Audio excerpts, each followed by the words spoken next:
Business and community leaders gathered to honor the employer support of the Guard and Reserve program. And a key highlight of the event was a statement of support signing. With over 200,000 reservists called up for Operation Enduring Freedom and Operation Iraqi Freedom, support of the business community is absolutely essential for success of the military operations. Now we turn our attention to the civilian side of the air show, and this is exciting. Just be patient, and away it will go. You just met Sean Tucker. All right, the heart's already beating. You want to look good when all those folks are watching. Everything looks righteous, man! Some of the finest aerobatic pilots in the country have gathered together in Fort Lauderdale, Florida to be a part of this salute, the national salute to the U.S. military. Sean Tucker, without question, outstanding. I don't think I've seen a guy that enjoys flying more than Sean, and it's hard to believe he started out with a fear of flying. As a matter of fact, he says that's why he got into it. He wanted to overcome the fear. Do we think he overcame it? I think he's done it in aces. Look at those arm muscles tense up when he's doing those maneuvers. He's going backwards at 100 miles an hour. A tremendous amount of stress on the wings of this small plane, but he knows how to handle it. He handles it just like part of his body. Well, that's how you do a torque roll. Now he'll pull up to 10 positive G's and 7.5 negative G's. Left rudder, forced. Two inverted. Without question, one of the finest aerobatic pilots in the entire world. Here in Fort Lauderdale, Florida, Sean Tucker is his name. Unbelievable maneuverability with that little aircraft. 8-sider loop. He says that over half of the maneuvers that he does in the show are unique to his style. Bright red, biplane known as Sean Tucker. Clouds, beach. What a job, huh? Now we're going to jump back in history a little bit and talk about a bomber that made history during World War II. This is the B-25. It is flown by Kermit Weeks, who is the man behind Fantasy of Flight, which restores old aircraft and puts them on display in Polk County, Florida. Thank God for people like Kermit who restore and operate these airplanes and let us enjoy our aviation heritage.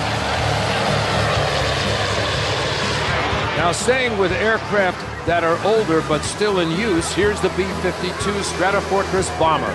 Well, this is the grand old lady, 50 years young, constantly upgraded, very deadly, with all the capabilities of modern warfare, and a very effective piece of equipment in the war on terrorism. The B-52 Stratofortress bomber. And here's today's more modern technology in the B-1 Lancer. And this is another star in our bomber fleet. This is the aircraft that within 45 minutes of notification had 2 precision-guided weapons on the bunkers believed to have Saddam Hussein in place. And this is an aircraft that has movable wings that go back to make it even faster and more sleek. The B-1 Lancer bomber, and we have yet more to come from Fort Lauderdale. Stay with us. The McDonald's National Salute to the U.S. military. Welcome back to the McDonald's Air and Sea Show, a national salute to the United States military. Dick Crippen, along with retired Brigadier General Gibby Vartan and the crew of the Goodyear blimp that's flying high over Fort Lauderdale Beach, where the crowds are responding right back. And now they get ready for Ian Groom in the Sukhoi, a Russian-built stunt plane that really wows them and has some world records. Yes, and that airplane is quite an airplane. It's made out of some really space-age materials. We have Kevlar, titanium, stainless steel, and much like Sean Tucker's airplane, able to take very, very high negative and positive Gs. And Ian's real specialty is putting that plane literally into spins and going up and down and all over the sky. Yes, I believe he set a vertical spin record here during one of the years. And when you see how hard he works at this, it's a real good message to our youngsters to keep themselves in good shape. All of these acrobatic pilots do that. Here he is in a flat spin. And of course, if you look down now, you can see the boat line really good as he comes up in a negative G situation. And here you can see him coming over the top of a loop and then rolling the airplane straight up. Another great shot of the boat line and the shoreline. Ian Groom loves to challenge not only himself, but the aircraft, and the crowds love it. These guys all make it look real easy, don't they, Dick? They sure do. Ian Groom, ladies and gentlemen, in the Sukhoi. Now we welcome from Canada a special salute to the United States military. These are the Snowbirds, a very special group of performance flyers that show grace and beauty. These lads are from the 431st Air Demonstration Squadron, and we're really honored that they are dedicating their show to the men and women of our armed forces. This is a unique aircraft for the American public to see when it comes to military aircraft. What is it exactly? Well, it's their CT-114 trainer. It's called the Tudor, and they've been flying it for many years, so they're very familiar with it, and they put on a great show. They'll tell you that they do 70 shows a year in 40 locations in front of 7 million people, and we can tell them 4 million of them are right here. Over a 2-day period, better than 4 million in Fort Lauderdale. You're right on with that. Some great shots of the aerobatics that this team can do. And they really specialize mostly in precision flying, don't they? Absolutely. This is one of the premier demonstration teams in the world.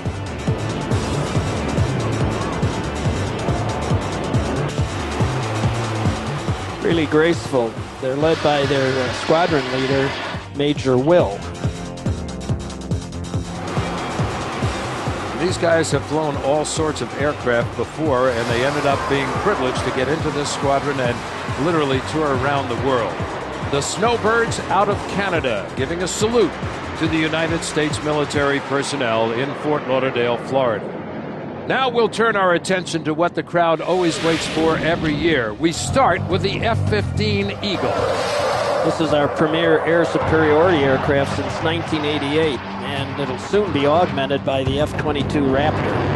Now this is a single-seat version. We do have a two-seat version that has a WISO in the back, or weapons systems officer. This airplane's been very effective in the close air support role with some real heroics and close air support of some pinned-down special forces in Afghanistan that actually took out targets within 200 feet of these pinned-down troops. Now, when you see these shots out of the cockpit, looking down on the water, you can see the tremendous spectator fleet that's assembled here. But these shots are so rare to actually get you inside. And there's one of the sights that the crowd loves every time these guys hit the afterburners. Yeah, I think what we see with these cockpit shots is truly unique. We see some looking forward, some looking back, some looking at the pilot, and it's unparalleled. You can see the gun sight up there in front. These airplanes, though they're demo aircraft, can be back in combat configuration very, very quickly. What you see at an air show like this is what they do in the field. All of the pilots are trained in these maneuvers. The F-14 Tomcat, the U.S. Navy version. Now this is the Navy's air superiority fighter. As I mentioned earlier, it works with the F-18 in protecting the fleet. But much like the F-18 and the F-15 and the F-16, it can do all those roles as a fighter-bomber, and we do have, sitting back here, and we want to make sure you understand this is the backseater, or the RIO, Radar Intercept Officer, in Navy terms. And he's the one that has to kind of hold on because the plane is going through maneuvers, and he's got to figure out something to hold on to keep himself in the seat there, along with his seat belts that are strapping him in. Well, I admire those guys that sit back there and ride through some of those maneuvers, and you can see a vertical climb here, rolling, and a lot of power in that airplane.